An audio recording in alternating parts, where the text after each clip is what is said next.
நாம் ஜெபிக்கலாம். ஸ்தோத்திரிக்கும் ஆண்டவரே, எங்களை அளவுக்கு அதிகமான பேசப்பா அந்த அருமையான கால வேலை ஆண்டவரை ஸ்துதிக்கிறோம் ஐயா. ஸ்தோத்திரிக்கும். இந்த கால வேலை கூட ஆண்டவரை ஜூம் மீடில் கலந்து கொண்டிருக்கிற ஒவ்வொரு தேவ பிள்ளைகளையும் தேவ நீர் ஆசீர்வதிக்க ஜெபிக்கிறோம். இந்த நாள் கூட ஆண்டவரை யோபுடைய சரித்திரத்தை ஆண்டவரை நாங்கள் தியானிக்க போகிறோம். என் ஆண்டவர் நீர் பேசும் நாங்கள் கேட்க வேண்டும். துதிக்கான மகிமை உமக்கே செலுத்துகிறோம். இயேசு நாம் ஜெபிக்கிறாங்க நல்ல பிதாவே, ஆமென். கர்த்தருடைய பரிசுத்த நாமத்துக்கு ஸ்தோத்திரம் உண்டாவதாக. இந்த நாளிலும் கூட யோபு 1ஆம் அதிகாரத்தை நாம் தியானிக்கும்படியாக கர்த்தர் நமக்கு ஒரு நல்ல வாய்ப்பை கொடுத்திருக்கிறார். கர்த்தருக்கு நாம் மகிமை செலுத்துவோம். இதனால இந்த யோபு 1ஆம் அதிகாரத்தை நாம் பார்த்தோம் என்று சொன்னால், வசனம் 1-5 வசனங்கள் நாம் பார்த்தோம் என்று சொன்னால், யோபின் பரிசுத்தமும் அவரது செல்வ சிறப்பும் பிள்ளைகளுக்காக அவர் செய்யும் பக்தி வழிபாடுகள் சொல்லி வசனம் 1-5 வரை நாம் பார்க்கிறோம். 2வது காரியம் நாம் பார்த்தோம் என்று சொன்னால் 6-12 வசனங்கள் நாம் பார்த்தோம் என்று சொன்னால், தேவ சன்னதியில், அதாவது தேவ சன்னதியில் போய் சாத்தான் நுழைறான். யோபின் மேல பொய்யான குற்றச்சாட்டுகளை அங்க அவரை சோதிக்கும்படியாக ஒரு அனுமதி கேட்கிறான். யோபின் மீது ஒரு பொய்யான குற்றச்சாட்டுகளை அங்க சொல்லுவதை நாம் பார்க்கிறோம். 13-22 வரை நாம் பார்க்கும்போது பயங்கரமான சோதனை வழியில நடத்தப்படும் யோபு என்று இந்த அதிகாரத்தை நாம் தியானிக்க போறோம். இந்த 1-5 வசனங்கள் நாம் பார்த்தோம்னு சொன்னால், முதல் வசனத்துல யோபை பற்றி இங்க சொல்லக்கூடிய ஒரு காரியம், ஊர் தேசத்திலே யோபு என்னும் பேர் கொண்ட ஒரு மனுஷன் இருந்தான். அந்த மனுஷன் உத்தமனும் சன்மார்கனும் தேவனுக்கு பயந்து பொல்லாப்புக்கு விலகிறவனுமா இருந்தான் அப்படின்னு சொல்லி இங்க முதல் வசனமே நமக்கு தெளிவாக சொல்லுகிறது. அப்போ யோபு உடைய காரியங்களை நாம் கற்றுக்கொள்ள வேண்டும் என்றால், முதல்ல யோபுடைய வாழ்க்கை நாம் பார்த்தோம்னு சொன்னால், தேவனுக்கு பயப்படுகிற ஒரு மனிதனாகவும் பொல்லாப்புக்கு விலகிறவனாகவும் காணப்படுகிறான். எப்போ தேவனுக்கு நம்ம பயப்படுறோமோ அப்போ நம்முடைய வாழ்க்கையில் நம்ம பொல்லாப்புக்கு நம்ம காரியங்களுக்கு நம்ம பயப்படுவர்களாக நாம் இருப்போம் என்று சொல்லி யோபு மூலமாக நாம் தெரிந்து கொள்ளலாம். 2வது யோபுடைய வாழ்க்கை நாம் பார்க்கும்போது, யோபுக்கு 7 குமாரரும் 3 குமாரத்தைகளும் பிறந்தார்கள் சொல்லி நாம் பார்க்கிறோம். யோபுடைய வாழ்க்கையில 10 பிள்ளைகளை பெற்றெடுத்தான்னு சொல்லி நாம் பார்க்கிறோம். அடுத்தபடியா யோபு அவன் செல்வ சீமானாக இருந்தான். 3வது வசனத்துல நாம் பார்க்கிறோம், அவன் செல்வ சீமானாக இருந்தான். அவன் ஐஸ்வர்யத்துல மிக மிகவும் வளர்ச்சி உள்ளவனாக இருந்தான். இப்படி இருந்த யோபுடைய வாழ்க்கையில் நாம் பார்க்கும்போது, யோபு என்ன செய்யறான்னா, 4வது வசனம் 5வது வசனம் நாம் பார்க்கும்போது, அவன் குமாரர் அவனவன் தன் நாளிலே தன் வீட்டிலே விருந்து செய்யும் தாங்கள் 3 சகோதரர்களையும் தாங்களோடு போஜனம் பண்ணும்படி அழைப்பார்கள். அப்போ விருந்து செய்கிற அவருடைய நாள் முறை முடிக்கிற போது, யோபு ஒருவேளை என் குமாரர் பாவம் செய்து தேவனை தாங்கள் இருதயத்திலே தூஷிப்பார்கள் என்று சொல்லி அவர்களை அழைப்பித்து பரிசுத்தப்படுத்தி அதிகாலம் எழுந்து அவர்கள் எல்லோரும் இலக்கத்தின்படியே யோபு சர்வாங்க தகன பலிகள் செலுத்துவான். எந்த பிரகாரமாக யோபு அந்த நாட்கள் எல்லாம் செய்து வந்தான். இங்க பாருங்க, ஒரு நல்ல ஆவிக்குரிய ஒரு தாய் தகப்பன்மாரோட இடத்துல இருக்க வேண்டிய ஒரு காரியம், யோபு போல எங்க என் பிள்ளைங்க இருதயத்துல கூட தேவனை எங்க தூஷிக்கிறாங்களோ, தேவனுக்கு விரோதமான காரியங்கள் செய்கிறார்களோ அப்படின்னு சொல்லி அவங்கள பரிசுத்தப்படுத்தி தேவ வழியில நடத்துகிறவராக காணப்படுகிறார் யோபு. இந்த 2 காரியங்கள் நான் பார்க்கும்போது, முதலாவதாக யோபுடைய காரியத்தை நாம் பார்த்தோம். யோபு இந்த ஊத்து தேசம் என்பது கானான் நாட்டின் கிழக்கிலே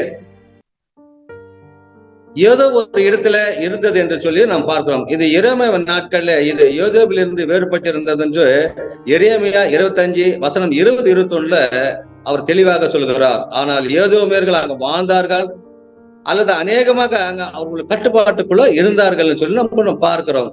அந்த இடத்துல தான் யோபின் நண்பர்கள் எலிபாஸ் வாழ்ந்தான், தோமா பிறந்தான் என்று சொல்லி இங்கே நமக்கு தெளிவாக கொடுக்கப்படுறான். உத்தமன் சொன்னால முழுமையான ஒரு நல்ல ஒழுக்கம் உள்ள, ஒரு குறைபாடு இல்லாத, ஒரு தூய்மையான அவனுடைய வாழ்க்கைய, இங்க பாவம் இல்லாத ஒரு வாழ்க்கைய முதல் வசனத்துல இங்க நமக்கு தெளிவாக கொடுக்கப்பட்டுள்ளது. சன்மார்க்கன்னு சொல்றாங்க. அப்ப அவனுடைய செயல்கள் எல்லாவற்றிலும் அவன் உண்மை உள்ளவனாகவும் யோக்கியனாகவும் தேவனுக்கு நடந்தாக தேவனுக்கு பயந்தவனாக இருந்தான்னு சொல்லி நமக்கு தெளிவாக கொடுக்கப்பட்டுள்ளது. அப்போ தேவனுக்கு பயந்தவன் சொல்லும் போது தேவனுக்கு பயப்படாத ஒரு ஜனக்கூட்டம் கூட இருக்குது அப்படின்னு சொல்லி நம்ம இதை தெரிந்து கொள்ளலாம். அப்போ தேவனுக்கு பயப்படாதவன் என்ன, அவங்க விருப்பத்தின் போல வாழ்ந்து தேவனுடைய காரியங்கள் நடப்பி தேவனுக்கு விரோதமான காரியங்களை செய்யற ஒரு கூட்டம். அந்த கூட்டம் இருக்குது என்று சொல்லி ஆதியாகமம் 20 வசனத்துல இங்க ஆபிரகாம் தெளிவாக அங்க சொல்றார். அவ்விடத்துல தெய்வ பயம் இல்லை என்று, தன் மனைவி நிமித்தம் என்னை கொண்டு போடுவாள் என்று நான் நினைத்தேன் என்று இங்க ஆபிரகாம். அப்போ தேவ பயமில்லாத ஒரு கூட்டமும் இருக்கிறது அப்படின்னு சொல்லி இங்க நாம் பார்க்கிறோம். அதே மாதிரி இங்க யோபு பார்த்தா பயப்படுறார். தேவனுடைய காரியங்களுக்கு அவரு பயப்படுகிற ஒரு மனிதனாக காணப்படுகிறார். பொல்லாப்புக்கு விலகிற ஒரு மனிதன். பொல்லாப்பு என்று சொன்னாலே தீமையிலிருந்து விலகுவது. ஒருவன் உண்மையாக தேவ பயம் உள்ளவனாக இருந்தால் என்பதற்கு நிச்சயமான ஒரு அடையாளம் என்னன்னு சொல்லி நாம் பார்த்தோம் என்று சொன்னால், நீ உன்னை ஞானி என்று என்னதை கர்த்தருக்கு பயந்து தீமையை விட்டு விலகு. ஒரு மனுஷங்கிட்ட நம்ம அநேக நேரத்துல நீதிமொழிகளை ரொம்ப தெளிவாக கொடுக்கப்பட்ட 3:7 அநேக நேரங்களை நம்ம பெரிய ஞானிகளை போல நம்ம நடக்க நம்ம ஆசைப்படுறோம். ஆனா தீமையை நம்ம விட மாட்டோம். ஆனா இங்க வசனம் நமக்கு தெளிவா சொல்லுகிறது, தீமையை விட்டு விலகுகிற ஒரு மனிதன், பொல்லாப்புக்கு விலகுகிற ஒரு மனிதன் யோபை குறித்து நாம் தெரிந்து கொள்வதாக நாம் காணப்படும். இன்னைக்கு அநேக ஜனங்களுடைய வாழ்க்கை எப்படின்னா, தாங்களே பெரிய ஞானிகள் என்று கர்த்தருடைய பயம் இல்லாதவர்களாக காணப்படுகிறார். ஒரு நல்ல மனுஷனுடைய வாழ்க்கை எப்படி இருக்குன்னா, தீமையை விட்டு விலகுறவனா காணப்படுகிறார். இங்க யோபு அதைதான் செய்யறாரு. தேவனுக்கு பிரியமாக வாழ வேண்டும். ரெண்டாவது நாம் பார்த்தோம் என்று சொன்னால், தன் குடும்பத்தை பாதுகாக்கிறவனாக இருக்க வேண்டும். தன் குடும்பத்துல ஒரு மாதிரி உள்ளவராக யோபு இருக்கிறார். யோபு என்ன செய்யறாருன்னா, தன் பிள்ளைகளும் தன் குடும்பத்தையும் பாதுகாக்கிறவராக இருக்கிறார். எங்க என் பிள்ளைங்க தேவனுக்கு விரோதமாக காரியத்தை செய்து விடுவார்களோ அப்படின்னு சொல்லி நித்தமும் தேவ வழியில நடத்துறவர்களாக காணப்பட வேண்டும். இன்னைக்கு நம்முடைய வாழ்க்கையில, நம்முடைய குடும்ப வாழ்க்கையில, நம்முடைய பிள்ளைகளுடைய வாழ்க்கையில நம்முடைய பிள்ளைகளை கூட என்ன செய்யறாங்கன்னா, நம்ம பாக்குறாங்க. எங்களுடைய குடும்பம் எஜமானா இருக்கிற என்னுடைய தகப்பனார் எப்படி இருக்கிறார், என் தாயார் எப்படி இருக்கிறார் அப்படின்னு சொல்லி அந்த மாதிரியை அவங்க பின்பற்றுறாங்க. அநேக குடும்பங்களை பின்பற்றுறாங்க. என்னுடைய தாய் தகப்பன்மா தேவனுக்கு பயப்படுறவங்க, தேவனை ஆராதிக்கிறவங்க, தேவனுக்கு விரோதமான காரியம் செய்ய மாட்டாங்க அப்படின்னு சொல்லி நம்முடைய பிள்ளைகள் நம்மை பார்த்து அவங்க கற்றுக்கொள்ளுவாங்க. அப்போ நாம நம்முடைய பிள்ளைகளுக்கு யோபு போல ஒரு மாதிரி உள்ள ஒரு மனிதனாக நாம் காணப்பட வேண்டும். இப்படிப்பட்ட காரியங்களாம் நம்ம இடத்துல இல்லைன்னு சொன்னா கண்டிப்பா நம்முடைய பிள்ளைகளை நம்ம பின்பற்றுவாங்க. தேவன் வழிபாட்டுல அவங்க நிலைத்து நடப்பார்கள் என்று சொல்லி நாம் பார்க்கிறோம். இன்னைக்கு அநேக உலகப்புறமான தாய் தாகுமார ஒரு சிலர் நாம் பார்க்கிறோம்.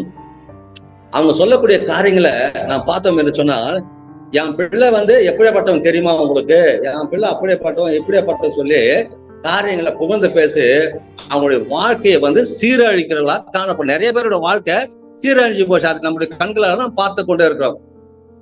ஆனால் யோபு தன்னுடைய பிள்ளைகளுடைய வாழ்க்கையை பார்க்கும்போது, யோபுடைய குடும்ப வாழ்க்கையை பார்ப்பது, அவனுக்கு எவ்வளவுதான் ஐஸ்வர்யம் இருந்தாலும் தன்னுடைய ஐஸ்வர்யத்தை ஒரு பொருட்டாக எண்ணாமல் கர்த்தர் இடத்துல வழி நடத்துகிற ஒரு யோபாக காணப்படுகிறார்.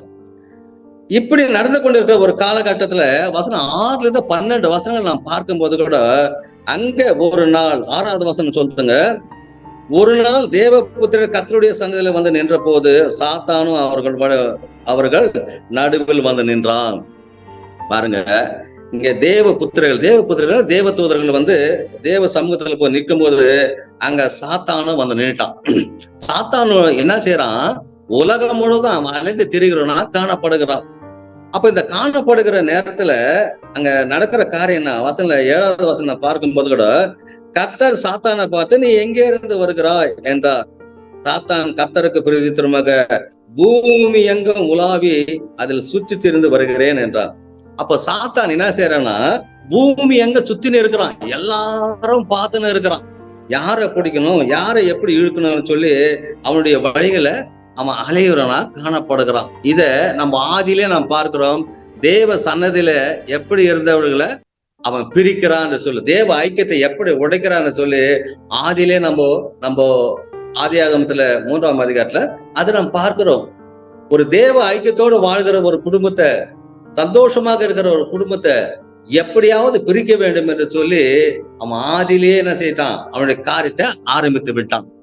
அதனால ஐஸ்வர்யமான ஏதேனு தோட்டத்தை விட்டு அவன் வெளியேறினதாக நம்ம பார்க்கிறோம்.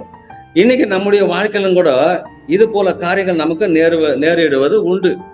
அப்போ அங்க கேட்கிறாங்க, 8வது வசனம் சொல்லுது, கர்த்தர் சாத்தானை நோக்கி, என் தாசனாகிய யோபின் மேல் கவனம் வைத்தாயோ, உத்தமனும் சன்மார்கனும் தேவனுக்கு பயந்து பொல்லாப்புக்கு விலகுறனுமாக அவனை போல் பூமியில் ஒருவனும் இல்லை அப்படின்னு சொல்லி ஆண்டவர் சொல்றாரு. அப்பையா நீ பூமி எங்கன்னு சுத்திட்டு வரேன்னு சொல்ற, என்னுடைய பக்தன் யோபு ஒருத்தர் இருக்கிறான்ப்பா, அந்த யோபுவை நீ சற்று கவனித்து பாத்தியா அப்படின்னு ஆண்டவர் கேட்கும்போது அப்பதான் அவன் சொல்ல ஆரம்பிச்சிட்டான். அவனுக்கு என்னப்பா, 9வது வசனம் சொல்லுது, அதற்கு சாத்தான் கர்த்தருக்கு பிரதியுத்தரமாக, யோபு விருதுவாகவா தேவனுக்கு பயனாக, யோபு என்ன சும்மாவா உனக்கு பயப்படுறான், அவனுக்கு ஆசீர்வாதத்து மேல ஆசீர்வாதம், அவனுக்கு காரியத்து மேல காரியம் எல்லாத்தையும் பரிபூர்ணமா கொடுத்துருக்கிறீங்க, அவன் எதுக்கு உம்மை ஆராதிக்காம வேற யார ஆராதிப்பான் அப்படின்னு சொல்லி அங்க சொல்லக்கூடிய காரியத்தை நாம் பார்க்கிறோம்.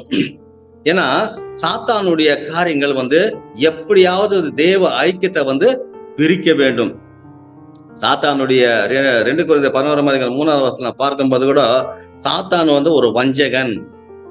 1 Naளாகமம் பார்க்கும்போது கூட தேவனுடைய இஸ்ரவேலரை தொகையிடும்படி கணக்கு போடும்படி அவன் ஏவி விடுறான். ஏதாவது ஒண்ணு என்ன பண்ணும், பிரச்சனையை கொண்டு வைக்க வேண்டும். அதுதான் அவனுடைய சாத்தானுடைய ஒரு வேலை. அதுக்கு அவன் சொல்லுகிற காரியம் பாருங்க, யோபு என்னப்பா சும்மாப்பா ஆராதிக்க வேற யாரா ஆராதிப்பான், ஏன்னா அவனுக்கு எல்லாமே நீ பரிபூர்ணமா கொடுத்துட்டு இருக்கிற, அதனால உண்மையே அவன் ஆராதிக்கிறான், உண்மையே அவன் பக்தியா நடக்கிறான் அப்படின்னு சொல்லி அங்க சொல்லுவதை நம்ம பார்க்கிறோம். ஆண்டவர் சொல்றாரு, சரிப்பா நீ அப்படி நீ கேட்கும் போது அவனுக்கு உள்ளதெல்லாம் உங்ககிட்ட நான் ஒப்பு கொடுத்துட்றேன், ஆனா அவனை மாத்திரம் என்ன செய்யாத, ஒன்றும் செய்யாத அப்படின்னு சொல்லி அங்க சொல்லுவதை பார்க்கிறோம். 10வது வசனம், நீர் அவனையும் அவன் வீட்டையும் அவனுக்கு உண்டான எல்லாவற்றையும் சுற்றி வேலி அடிக்கவில்லையோ, அவன் கைகளின் கிரிகளை ஆசீர்வதித்தீர், அவனுடைய சம்பத்து தேசத்தில் பெருகிட்டு நீ குறைவில்லாம வைத்திருக்கிறப்பா, அதனால்தான் அவன் என்ன செய்யறான், அதுக்கு நீ ஒரு வேலி அடிக்கவில்லை, ஒரு வேலி அடிச்சாதான் அங்க உம்முடைய காரியம் தென்படும் அப்படின்னு சொல்லுவதை நம்ம பார்க்கிறோம். அப்போ உடனே என்ன செய்யறான் ஆண்டவர், அவனுக்கு அவனுடைய ஜீவனை மாத்திரம் தொடாதப்பா, மற்ற எல்லா காரியத்தையும் நீ போய் பார்த்துக்கோ அப்படின்னு சொல்லி அனுப்புவதை நம்ம பார்க்கிறோம். அப்போ பார்த்த உடனே இந்த 13 நம்ம பார்க்க வசனங்கள், நம்ம சில வசனங்கள் நம்ம பார்த்த மாதிரி சொன்னால் அவனுடைய வேலை ஆரம்பித்து விட்டது. அவன் போய் என்ன செய்யறான், அவனுடைய வேலையை காட்டுறான். என்ன காட்டுறான், 13வது வசனத்துல, பின்பு ஒரு நாள் யோபுடைய குமாரர் அவன் குமார்த்திகள் தாங்கள் மூத்த சகோதரன் வீட்டில புசித்து குடித்து அவன் சந்தோஷமா இருக்கும்போது ஒரு ஆள் ஓடி அங்க சொல்றான், அப்பா இது போல நடந்து வச்சுப்பா, அங்க வந்தாங்க ஜனங்கள்லாம் வந்தாங்க, நாங்க கழுதையை வச்சு வேலை செய்திருந்தோம், அவங்க அந்த என்ன பண்ணிட்டாங்க, அங்க இருக்கிற எல்லாரும் வெட்டி போட்டு அந்த கழுதையெல்லாம் ஓட்டின்னு போயிட்டாங்க இப்படின்னு சொல்லிட்டு ஒவ்வொரு கம்ப்ளீட்டாக அங்க கொண்டு வருவதை நாம் பார்க்கிறோம். இப்படியாக 16வது வசனம் நாங்க எல்லாரும் அங்க வேலை செஞ்சு கொடுக்குறோம், அங்க அக்கினி நெருப்பால எல்லாம் அழிஞ்சு போட்டு, இப்படி ஒவ்வொன்னா அவனுடைய காரியங்கள் எல்லாமே ஒன்னொன்னா அங்க போய் கொண்டே இருக்கிறது.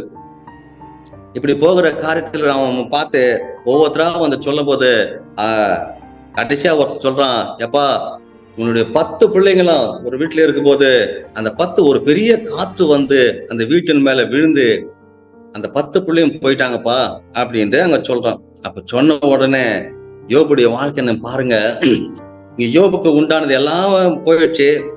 ஆனா போனாலும் யோபுடைய வாழ்க்கை என்ன நினைக்கிறாருன்னா, நான் நிர்வாணியாக தான் வந்தேன், என் தாயின் வச்சு நான் நிர்வாணியாக தான் வந்தேன், நான் நிர்வாணியாக கடந்து செல்றேன், கர்த்தர் கொடுத்தார், கர்த்தர் எடுத்தார், கர்த்தருடைய நாமத்துக்கு பரிசுத்தம் உண்டாவதாக அப்படின்னு சொல்லி இங்க யோபு சொல்லுவதை நாம் பார்க்கிறோம். பிரியமானவர்களே, இந்த கால வேளையிலும் கூட நம்ம தேவனுடைய பிள்ளைகளா நாம் இருக்கும்போது நம்முடைய வாழ்க்கையில இப்படிப்பட்ட சோதனைகளை வரும்போது, இப்படிப்பட்ட காரியங்களை வரும்போது நாம் என்ன செய்யறோம், மற்றவர்கள் மீது பழிய போட ஆரம்பிக்கிறோம். ஆனா இங்க யோபு காற்றின் மேலேயோ நெருப்பின் மேலேயோ மனிதர்கள் மேலேயோ தேவன் மேலேயோ அவன் என்ன பண்ணல, யோபு பாவத்தை சுமக்கவில்லை, பழிய போடவில்லை, தான் ஒத்துக்கொள்றாரு. எனக்கு இந்த காரியங்கள் ஏன் வந்ததுன்னு சொல்லி அங்க ஒத்துக்கொண்டு தேவ சமூகத்துல போய் அவர் என்ன பண்றாருன்னா, அங்க ஜெபிக்கிற தேவனை துதிக்கிற கர்த்தர் கொடுத்த வாழ்க்கையில, இன்னைக்கு நம்முடைய வாழ்க்கையில நான் இப்படிப்பட்ட கஷ்டங்கள் பாடுகள் நமக்கு யாருக்குமே இதுவரை வரல. ஒருவேளை சில பிரச்சனைகள் வரும்போது நாம என்ன பண்றோம்னா சோர்ந்து போறவர்களாக காணப்படுகிறோம். நமக்கு சோர்வுகள் வருவது உண்டு. ஆனா யோபு இடத்துல நாம் கற்றுக்கொள்ள வேண்டும். உலக பிரகாரமான ஆசீர்வாதங்கள் வரலாம், ஆனா அது போகலாம். அது நிரந்தரம் கிடையாது, யாருக்குமே நிரந்தரம் கிடையாது. ஒருவேளை நமக்கு ஆசீர்வாதம் வரும்போது மாத்திரம் நம்ம தேவனை என்ன பண்றோம், நித்தமும் ஆராதிக்கிறோம், நித்தமும் துதிக்கிறோம், நித்தியமும் தேவனை பற்றி அநேகர் சாட்சி சொல்றோம். நமக்கு ஒரு சில பிரச்சனை வந்த உடனே நம்ம என்ன செய்யறோம்னு சொன்னா நம்ம சோர்ந்து போயிடுறோம். எப்படி சோர்ந்து போறோம், எங்களுக்கு மாத்திரம் ஏன் இந்த கஷ்டம், எங்களுக்கு மாத்திரம் ஏன் இந்த பாடு, எங்களுக்கு மாத்திரம் ஏன் இந்த மாதிரி காரியம் அப்படி சொல்லி நம்ம அநேக நேரங்கள்ல நாம் சோர்ந்து போவது உண்டு. ஆனா இங்க தெய்வ பயத்தோடு இருக்கிற பிள்ளைங்க எவ்வளவுதான் பிரச்சனை வந்தாலும் கூட யோபு இடத்துல நாம் கற்றுக்கொள்ள வேண்டும். யோபு எல்லாவற்றையும் எழுந்தாலும் கூட ஆனா கர்த்தரை வந்து என்ன செய்யறாரு, யோபு உத்தமமாக பின்பற்றினாருன்னு சொல்லி நமக்கு இங்க தெளிவாக சொல்லுகிறது. கர்த்தருடைய காரியம் என்னன்னு சொல்லி நீங்க பாத்தீங்கன்னா, கர்த்தர் நீதிமானவ ஆசீர்வதிக்கிறது தான் அவருடைய வேலை. அநேக நேரத்துல நம்ம என்ன பண்றோம், தேவனுடைய ஜனங்களை நமக்கு வந்து சில நேரத்துல சில வாய்ப்புகளை கர்த்தரை கொடுக்கும் போது நாம் அந்த வாய்ப்புகளை நாம் எப்படியாக நாம் பயன்படுத்திக் கொள்கிறோம். இன்னைக்கு சாத்தானுடைய அழிவுக்கு காரணம் என்னன்னு சொல்லி நாம் பார்த்தோம் சொன்னால், சில நேரங்கள்ல இப்படி நமக்கும் இந்த காரியங்கள் நேரிடுவது உண்டு.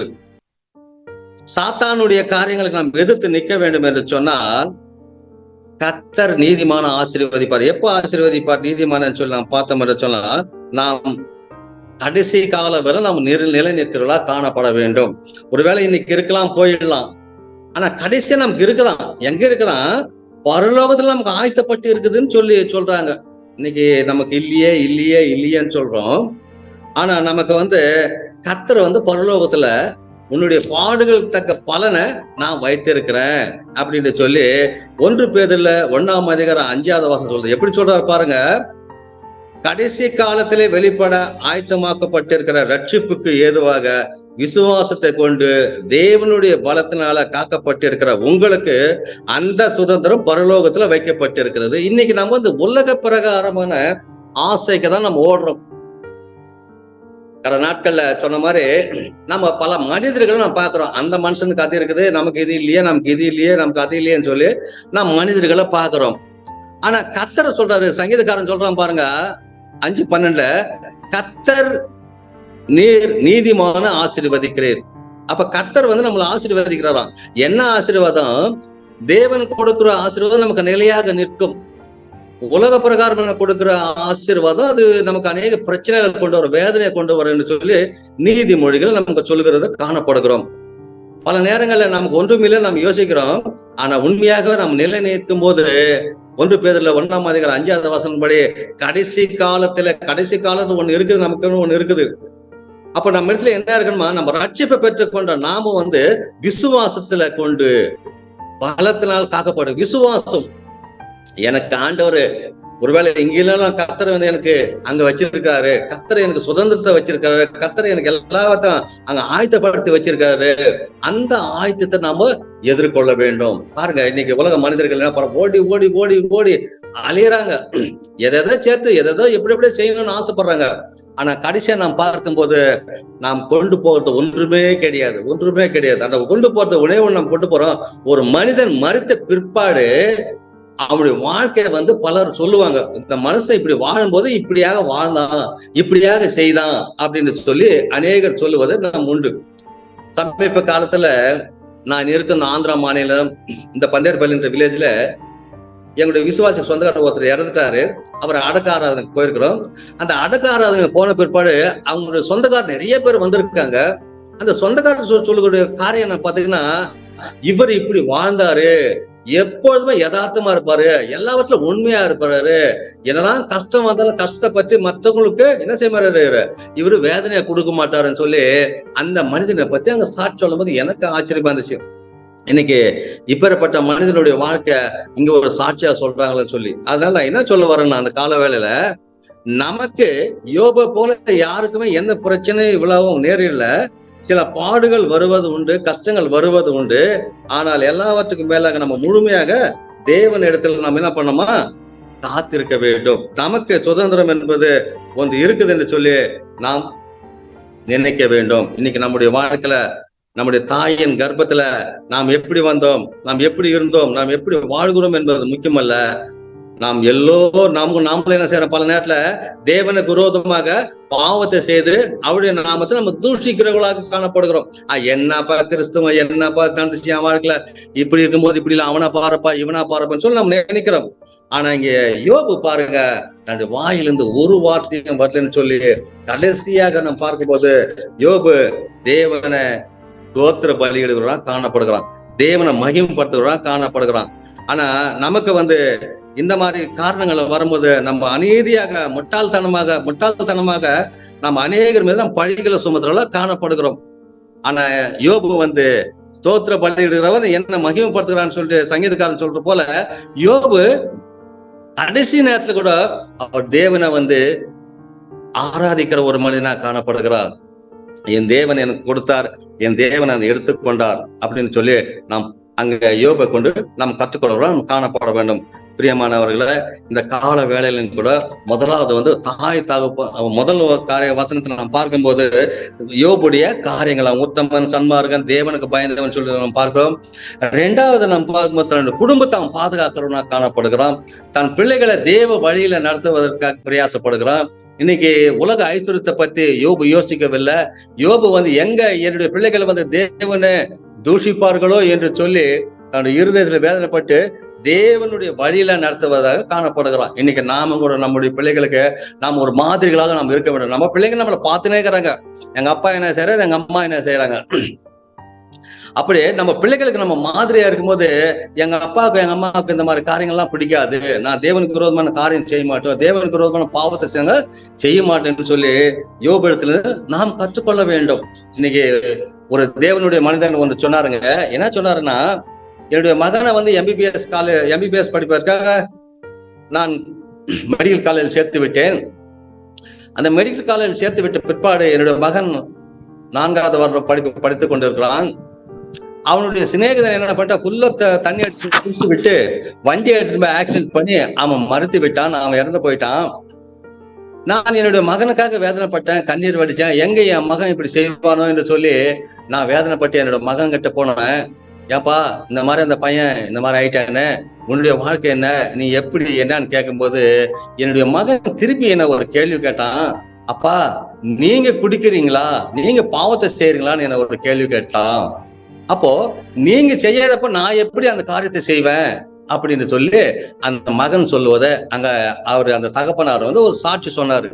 பிரியமானவர்களே, நான் எதுக்கு சொல்ல வந்தேன்னா, இந்த கால வேளையில தாய் தகப்பனுமார் தன்னுடைய பிள்ளைகளுக்கு சாட்சியாக இருக்கும்போது கண்டிப்பா தன்னுடைய வழியை விட்டு அவங்க என்ன செய்ய மாட்டாங்க, விலகி உலக பிரகாரமான காரியங்களுக்கு அவங்க செல்ல மாட்டாங்க, போக மாட்டாங்க. பயம் அவங்களுக்கு. ஏன்னா கர்த்தருடைய பயம். எங்க அம்மாவுக்கு இதெல்லாம் பிடிக்காதுப்பா. எங்க அப்பா எங்க அம்மா எப்ப பார்த்தாலும் தேவனுடைய சமூகத்துல காத்து இருக்கிறவங்களாங்க இருக்கிறாங்கப்பா, நாங்களும் அப்படிதாங்க இருக்க வேண்டும் அப்படின்ட்டு சொல்லி இங்க சொல்லுவதை நம்ம பார்க்கோம். பிரியமானவர்கள, அதனால இந்த நாட்களில கர்த்தர் நாம் வைத்திருக்கிற ஆசீர்வாதத்துக்காக, கர்த்தர் நமக்கு கொடுத்திருப்பதாக நாம் நிலைத்திருக்கும் போது கர்த்தர் நமக்காக பெரிய காரியங்களை அவர் செய்வார். நம்முடைய குடும்பத்தின் மேல தேவ பயத்துல நாம் நம்முடைய குடும்பங்களை நாம் யோகத்திலிருந்து நாம் கற்றுக்கொள்ள வேண்டும். இன்னைக்கு சாத்தான் நம்மையும் கொண்டு நம்முடைய காரியங்களை, சாத்தானுக்கு பரிசுத்தமான வாழ்க்கை அவனுக்கு பிடிக்காது. எப்படியாவது என்ன செய்யணும், காரியங்களை செய்ய வேண்டும் என்று நம்ம பின்னாடியே சாத்தான் அழிந்து கொண்டே இருக்கலாம். ஆனா ஒன்று பேதுரு சொன்ன மாதிரி 1ஆம் அதிகாரம் 5வது வசனம் பாரு, கடைசி காலத்துக்காக நம்ம ஆயத்தப்பட்டு இருக்க வேண்டும். இந்த உலக சுதந்திரம் நமக்கு நிரந்தரம் இல்லை, இந்த உலக ஆசைகள் நமக்கு நிரந்தரம் இல்லை. ஆனா கடைசியாக நம்ம தேவனுடைய காரியத்துக்கு நம்ம ஒப்பு கொடுக்கும் போது எனக்கு சுதந்திரம் எங்க இருக்குதுன்னு பார்த்தா பரலோகத்துல இது. அருமையான பேதுரு எழுதியிருக்கா பாருங்க, 1 பேதுரு 1ஆம் அதிகாரம் 5வது வசனம். கடைசி காலத்துல நம்ம ரட்சிப்பை பெற்றுக்கொண்ட நாம என்ன பண்ணோம், விசுவாசத்துல நம்ம உறுதியாக இருக்க வேண்டும். இன்னைக்கு யோபு இடத்துல நம்ம அது இந்த 1ஆம் அதிகாரத்தை நாம் கற்றுக்கொள்ள வேண்டும். சாத்தான் அவன் செய்யற வேலை அவன் செஞ்சுதான் இருப்பான். இன்னைக்கு நம்முடைய வாழ்க்கையில, என்னுடைய வாழ்க்கையிலும் சாத்தான் அநேக காரியங்கள், அநேக விதமான போராட்டங்கள் கொண்டு வருவது உண்டு. ஆனா ஒரே ஒரு நம்பிக்கை என்னன்னு பார்த்தேன்னா, தேவன் என்னோட கூட இருக்கிறார், தேவன் காரியங்களை செய்வார், தேவன் தன்னுடைய தூதர்கள் அனுப்பி அவர் காரியத்தை அவர் வாய்க்க செய்வார் என்று சொல்லி நாம் பார்க்கிறோம். அதனால இந்த கால வேளையில கூட தேவன் நமக்கு கொடுத்த இந்த வசனத்துக்காகவும் இந்த அதிகாரத்துக்கும் கர்த்தருக்கு நன்றிகளை ஏறெடுப்போம். நாம் ஜெபித்து நாம் முடிக்கலாம். அன்புள்ள ஆண்டவரே, இந்த அருமையான கால வேலைக்கு அப்பா உங்களுக்கு ஸ்தோத்திரிக்கிறோம் ஆண்டவரே. யோபு 1ஆம் அதிகாரத்தை ஆண்டவரை நாங்கள் தியானிக்கும்படி என் ஆண்டவர் உதவி செய்து ஸ்தோத்திரம். ஒரு தகப்பனார் ஒரு தாயார் எப்படி இருக்க வேண்டும் என்று ஆண்டவரே, ஒரு உத்தமனும் சன்மார்கனும் ஆண்டவரே யோபுடைய குடும்பத்தை எப்படி பாதுகாத்துக் கொள்ள, யோபுடைய பிள்ளைகளை எப்படி பரிசுத்தத்துல வாழ கற்றுக் கொடுத்த ஒரு யோபு போல ஆண்டவரை நாங்களும் காரியங்களை செய்யத்தக்கதாக ஆண்டவரே எங்களுக்கு நீ உதவி செய்துக்காம கூட நன்றிகளை ஏறெடுக்கிறோம். அப்படியே ஆண்டவரே, எங்களுடைய வாழ்க்கையில் ஆண்டவரை சாத்தானோடு இடைபடுவது உண்டு ஆண்டவரே. சாத்தானுக்கு நாங்க எதிர்த்து நிற்கிற ஆண்டவரை காரியங்களை வாய்க்க செய்யும்படி நாங்கள் ஜெபிக்கிறோம். அதே போல ஆண்டவரை எங்களுடைய வாழ்க்கையில் ஆண்டவர் சில சோதனைகள் வருவதுண்டு. யோபுக்கு அநேக சோதனைகளை வந்து அநேக செல்வங்கள் இழந்து விட்டார் ஆண்டவரே, தன்னுடைய 10 பிள்ளைகளை இழந்து விட்டார்கள் ஆண்டவரே. ஆனாலும் நான் என் தாயின் வயத்தில் நிர்வாணியாக வந்தேன், கர்த்தர் கொடுத்தார், கர்த்தரை எடுத்துக்கொண்ட கர்த்தருடைய நாமத்துக்கு தோத்திரம் என்று சொல்வது போல அப்படிப்பட்ட ஆவி எங்களுக்கு ஒவ்வொருவருக்கும் ஆண்டவரை கட்டளையிடப்படி நாங்கள் ஜெபிக்கிறோம். இந்த கால வேலை எங்களை தாழ்த்துக்கிறோம் ஆண்டவரை.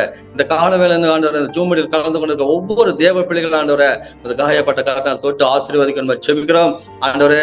கல்வா திருச்சபை நடக்கின்ற ஒவ்வொரு ஊழியங்களும் ஆண்டவரை இதுக்காக முன்னின்ற காரியங்கள் நடத்துகிற அண்ணனுக்காகவும் அக்காவுக்காகவும் ஆண்டவரை அவர் கொடுத்திருக்கிற அருமையான 3 பிள்ளைகளுக்காக, மருமக்களுக்காக, பேர பிள்ளைகளுக்காக நாங்கள் ஜெபிக்கிறோம் ஆண்டவரே.